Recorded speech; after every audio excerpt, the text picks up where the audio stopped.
시편은 개인에 대한 개인적인 감사의 시이기도 하지만 또한 공동체의 간절한 바람을 담고 있는 시라고도 할 수 있습니다.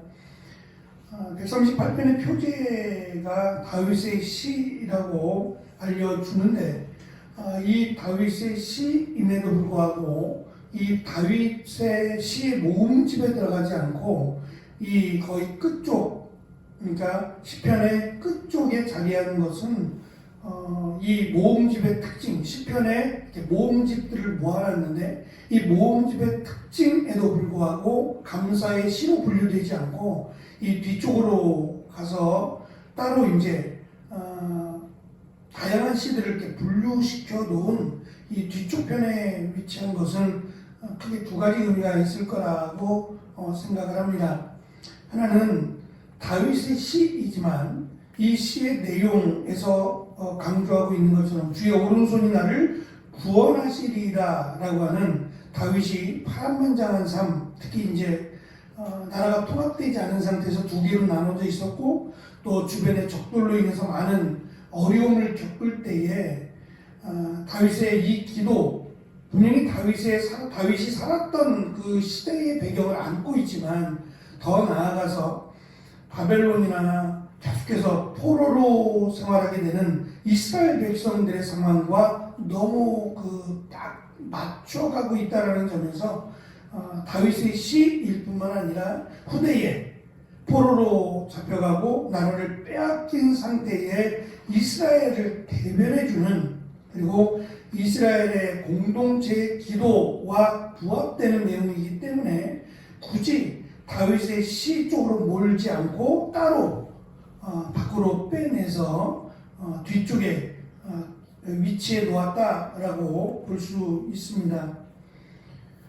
또 한 가지는 지금 2절에 있는 주의 성전을 향하여 라고 하는 이 내용이 다윗 그러면 성전을 그렇게 세우고 싶어 했지만 하나님이 다윗에게 허락지 않으셨어요. 허락지 않고 이제 솔로몬에게 허락하셔서 솔로몬이 성전을 짓게 되는데, 그럼 다윗이 왕이 됨에도 불구하고 이 통합된 이스라엘의 통합된 첫 번째 왕이겠죠. 첫 번째 왕이 됨에도 불구하고 성전은 없어요.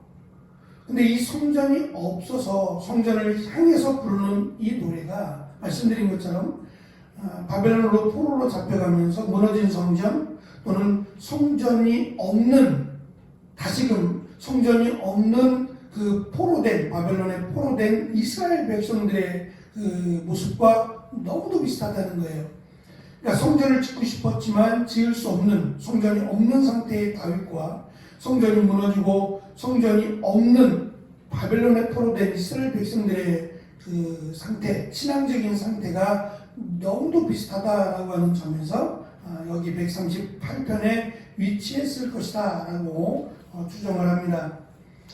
내용은 개인적인 간구와 또는 감사가 섞여 있는 그런 내용입니다.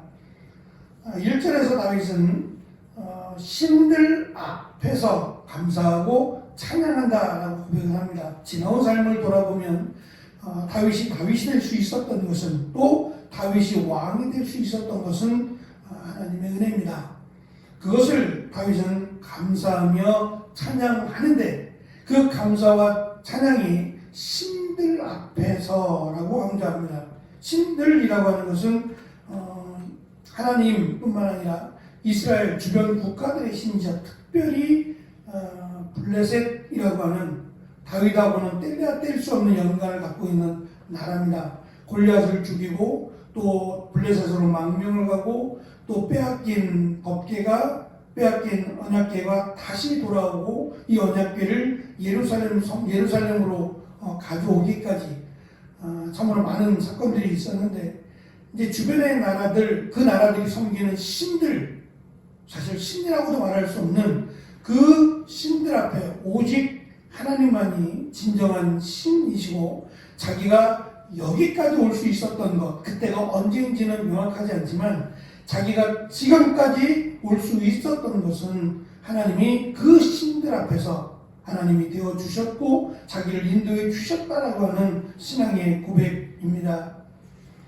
2절에서 자신이 이제 성전은 아닙니다만 성막이라고 할 수 있는 성전의 이 모형이 될 수 있는 성전을 향하여 경배하며 지금까지 자기를 인도하신 주의 인자하심과 성실하심으로 인하여 감사하며 살겠다라고 하는 고백입니다.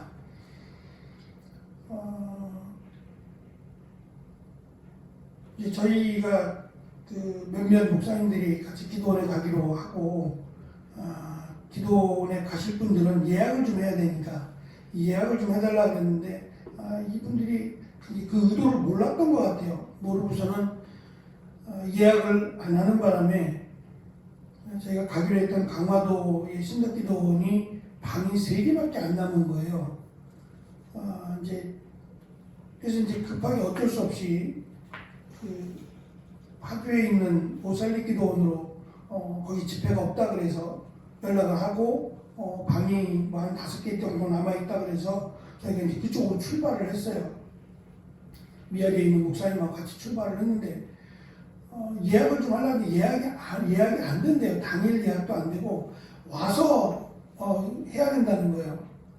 근데 제가 기도원을 다녀보지만 뭐 거의 대부분 기도원은 카드 결제가 안 돼요. 여러 가지 이유가 있겠지만 다 현찰로 해야 되니까 이제 그것 때문에 예약을 안 받아주시는 건지 아니면 예약을 해놓고 안 오시기 때문에 목사님들을 믿지 못해서 안 해주는 건지 모르지만 예약이 안 된다 그래요. 그래서 저희가 가면서 전화를 했더니 5개 남은 방 중에서 3개밖에 안 남았다는 거예요. 이러지도 못하고 저러지도 못하고 그러면 원래 그냥 갔던 대로 나중에 뭐 예약을 안 하신 분들은 뭐 오든 말든 그것까지 생각할 수 없고 그냥 신덕기도원으로 갑시다 라고 해서 이제 방향을 틀어서 기도원에 갔습니다. 신덕기도원을 택한 이유는 거기는 교회에서 운영하는 작은 기도원이고 또 기도원이라기보다는 기도원 겸 수련관이에요. 그러니까 수련회를 많이 하는 장소이고 굉장히 조용해요.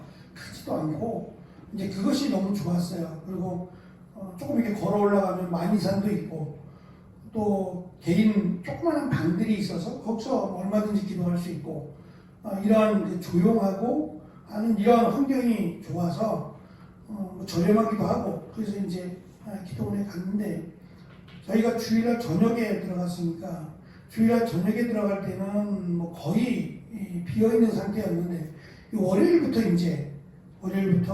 목사님들이 들어오기 시작해서 방이 다 찼어요. 제가 이제 기도 조용하잖아요. 시끄러울 일도 없고 개인이 조용히 기도하고 묵상하는 시간을 갖는 거기 때문에 굉장히 조용해요. 차들은 뭐 방이 꽉 찼는데 뭐 기도는 시끌시끌한 거 없이 그냥 조용한 시간들이에요. 제가 그 모습을 보면서 그래도 한국 교회에는 아직도 희망이 있다. 다른 사람은 몰라도 하나님의 일 맡은 자들이 연초에 기도원에 들어와서 그렇게 조용하게 하나님과의 관계 시간을 갖는다는 그 사실만으로 저도 물론 오긴 왔지만 그냥 좋았어요. 그러면서 한편으로는 멀리에 답이 있는 게 아니라 사실은 가까운 곳에 답이 있는 것을 아는 분들이구나 라는 생각을 가졌어요. 다윗의 인생을 놓고 보면 참 진짜 파란만장했죠.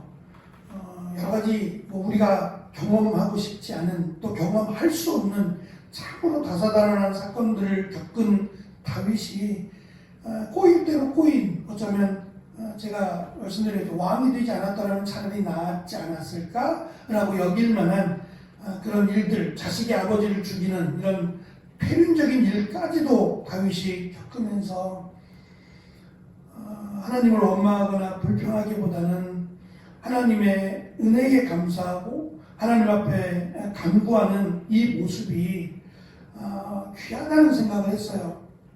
그렇지. 여기서부터 답을 찾아야지. 비록 내가 물을 쏟아버렸지만 주워 담을 수 없는 물이지만 그래도 내가 여기서 다시 하나님의 은혜를 구하고 하나님께서 함께하여 주시기를 간구하는 이것이야말로 다윗을 다윗되게 만든 가장 중요한 일이 아니었을까라고 하는 생각을 갖게 되었습니다. 3절에서 다윗은 하나님께서 행하신 일을 말하면서 특별히 간구하는 날에, 간구하는 때에 응답하심으로 연약한 영혼에 힘을 주시고 자신을 당당하게 하셨다라고 표현합니다. 하나님께서 이스라엘 백성들에게 내린 심판 또는 징계 가운데 대표적인 것이 응답하지 않으심이에요. 너희가 기도해라. 내가 응답하지 않겠다. 너희가 손을 내밀어 봐라. 이사야의 말씀처럼 내가 너희 손을 잡지 않겠다라고 하는 것이 사실은 두려운 일이에요. 하나님께서 이스라엘 백성들에게 오셔서 그들의 기도를 들으시고 그들을 애굽에서 구원하시겠다라는 것은 이스라엘 백성들이 하나님을 온전히 섬겨서가 아니라 은혜입니다. 하나님이 그들에게 오신 거죠. 마찬가지로 다윗도 다윗이 행한 일들을, 다윗이 하나님 앞에 잘못한 일들을 보면 하나님이 다윗의 기도를 안 들으셔도, 응답하지 않으셔도 사실은 할 말이 없어요. 우리는 내 기도를 왜 안 들어주시냐고 원망할지 모르지만 들어주실 이유가 없어요. 내가 그만큼 정말 하나님 말씀대로 살았고 내가 정말 하나님의 은혜 가운데 살았느냐를 놓고 보면 하나님이 응답하지 않으셔도 우리는 정말 할 말이 없어요. 떼쓰고 있는 거지. 하나님의 은혜에 하나님의 은혜를 구할 수밖에 없는 것이 사실은 우리의 모습입니다. 다윗은 그럼에도 불구하고 하나님이 자신의 기도를 응답하셨다는 거예요. 그 응답이 긍정적이든 또는 부정적이든 간에 하나님이 응답하심으로 말미암아 다윗은 자신이 오히려 당당할 수 있었다라고 고백을 하고 있습니다. 4절과 6절에서 모든 왕들이 하나님께 감사해야 될 세 가지 이유를 강조하는데요. 첫째는 왕들은 하나님의 말씀을 들었기 때문에 감사해야 된다는 거예요. 하나님의 말씀이 희귀하던 때, 사사기의 말씀처럼 하나님의 말씀이 희귀하던 때에는 축복이 아닙니다. 하나님의 말씀이 들려지지 않고 사람의 소리가 들려질 때에는 분명 은혜와 축복이 아니라 하나님의 심판과 징계라고 말할 수 있을 겁니다. 하나님의 말씀을 선지자를 통해서라든지 하나님의 말씀이 들려졌다라는 것만으로도 감사해야 된다라고 강조하고, 두 번째는 여호와의 영광이 크시기 때문에 감사해야 된다라고 강조합니다. 세 번째는 하나님께서 높은 자 그리고 낮은 자를 하나님이 공의롭게 판단하시기 때문에 감사할 수 있는 거예요. 사실 이 내용은 왕이기 때문에 할 말은 아닙니다. 절대 권력을 가진 왕이 할 말은 아닙니다. 하지만 목동이었던 비천한 자였던 다윗의 입장에서 낮고 천한 자신을 왕으로 세우신 것은 하나님께서 공의로 그 마음에 합한 자로 다윗을 택하셨기 때문이에요. 그렇다면 다윗만이 아니라 그 누구도 공의로우신 하나님 앞에서 자기를 낮추면 하나님이 높여주실 것이다. 예수님 말씀처럼 자기를 낮추면 오히려 자기를 높여주시리라 하신 그 말씀으로 인해서 감사해야 한다고 강조합니다. 마지막 7절과 8절을 보시면 손이라고 하는 단어가 세 번이나 반복되어 등장합니다. 이 손은 크게 두 가지입니다. 하나는 손을 들어서 하나님이 손으로 이렇게 건져주심의 구원의 손이 있고, 또 하나님이 심판하시는 징계의 손이 있어요. 다윗은 7절과 8절에서 하나님이 나를 구원하신다라고 하는 구원의 손으로 자기를 인도하셨음을 강조합니다. 그것으로 인해서 다윗이 하나님을 찬송하며 감사하고 있습니다. 말씀드린 것처럼 다윗만이 아니라 지금 사망의 음침한 골짜기로 다닐 수밖에 없는 이스라엘 백성들, 그들을 하나님이 쉴만한 물가로 인도해 주시기를, 다윗을 구원해 주신 것처럼 자신들을 구원의 손으로 인도해 주시기를 아마 이스라엘 백성들은 이 다윗의 시를 노래하며 찬송했으리라 생각을 합니다.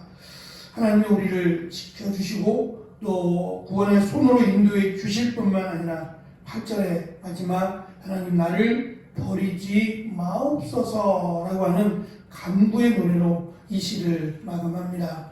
구원하시고 버리지 않으실 것을 믿음으로, 특별히 다윗은 이렇게 자신이 확신하고 하나님께 기도하고 간구할 수 있는 근거가 자신의 능력이나 힘 때문이 아니라 하나님의 인자하심과 선하심을 믿기 때문에 자신이 이렇게 확신 있게 기도할 수 있다라고 가르쳐 줍니다. 이 새벽 미명에 고요하고 아무런 소리도 들리지 않는 이 시간에 우리가 하나님께 나와 기도할 수 있는 것이 있네요. 또 하나님께서 나와 함께하여 주실 것을 믿고 기도할 수 있는 근거가 예수님을 우리에게 허락하셨고 그 예수님을 우리가 믿기 때문입니다. 이 믿음으로 하나님께 나아가는 귀한 은혜의 시간이 되시기를 축원합니다. 기도하겠습니다.